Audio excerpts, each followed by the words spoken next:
Bilang bahagi ng makabuluhang pagdiriwang ng kaarawan ni Police Master Sergeant Antonino B. Aquino, Community Affairs and Development PNCO ng Virac Municipal Police Station, ay matagumpay na isinagawa ang isang supplemental feeding program para sa mga mag-aaral ng Igang Elementary School. Ang naturang aktibidad ay naisakatuparan sa pakikipagtulungan ng mga miyembro ng Kabataan Kontra Krimen at KK.Virac na nagsisilbing katuwang ng PNP sa iba't ibang programang pangkomunidad.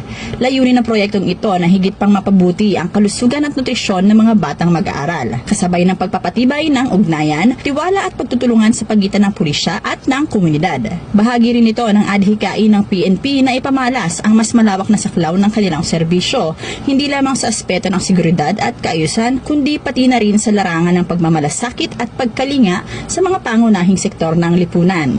Ang Virac PNP ay patuloy na nagsisikap na maging kasangga ng bawat mamamayan sa paghubog ng ligtas, malusog at maunlad na komunidad.